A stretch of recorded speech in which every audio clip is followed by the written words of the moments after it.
The snowstorm had swallowed the mountain whole when everything went wrong. The sky roared with a violent fury, the kind that made even the bravest feel helpless, and the helicopter's tail had already begun to burn. Inside the wreckage, a young woman with trembling hands and blood on her forehead pushed against the shattered door, begging the men outside to run before the flames reached the fuel tank. Her voice cracked with terror as she shouted for him to leave her behind, to choose life over a stranger trapped in a broken machine. But the man, exhausted, frostbitten, and carrying the weight of his own struggles, stood frozen for a heartbeat, knowing that one decision in that moment could mark him forever.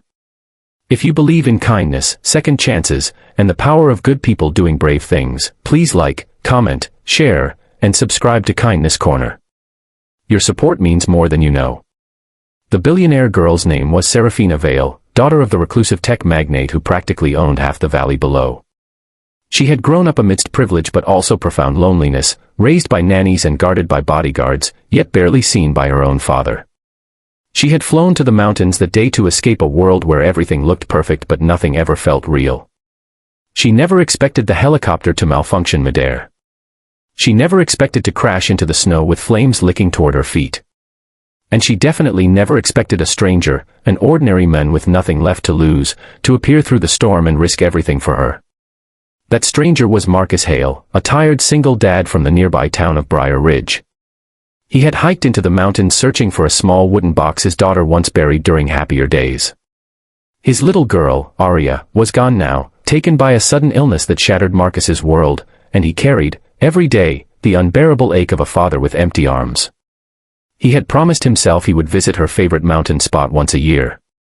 But as the blizzard worsened, he had begun to regret being there at all, until he heard the deafening explosion of metal hitting the ground.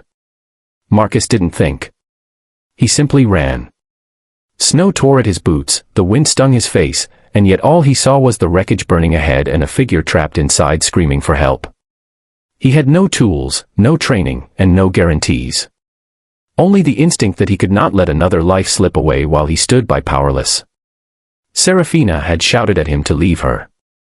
Flames were rising like the breath of a dragon at her back, and the heat made the snow hiss and melt beneath the metal frame. She believed she was seconds from death. She believed that no one would come for her.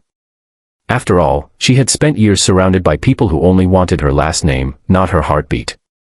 She couldn't understand why this stranger refused to run. Marcus forced open the damaged door with frozen hands that were already bleeding from the jagged metal. Every movement hurt, every second felt stolen. The fire crackled louder each moment, and the walls of the helicopter creaked like they were about to collapse. Inside, Serafina struggled weakly, tears burning in her eyes as she insisted he didn't owe her anything, that she was only going to slow him down. But Marcus remembered Aria's last words, words he had never repeated to anyone: "Daddy, promise me you'll help people who are scared." That memory cut through the storm more clearly than the flames. He lifted Serafina into his arms despite her protests. She was shaking violently from cold and fear, and the elegant red dress she had worn for her solo retreat was torn and smeared with soot. Marcus trudged through the snow, half carrying and half dragging her away from the wreck just as a booming fireball erupted behind them, painting the sky with orange and gold. The shockwave hit them hard enough to throw them to the ground. Serafina clung to him instinctively, her breath coming in sharp, uneven gasps, and for a moment neither spoke. The mountain was silent again, except for the sound of two broken people realizing they had survived. Marcus didn't leave her alone after that. He helped her build a shelter beneath a cluster of boulders, wrapping his own coat around her even though the cold gnawed at his bones. As hours passed and the storm raged on, Serafina learned that this man who had saved her life lived in a small rented room, worked long shifts at a hardware store, and carried a grief so deep she could feel it even in the way he stared into the distance.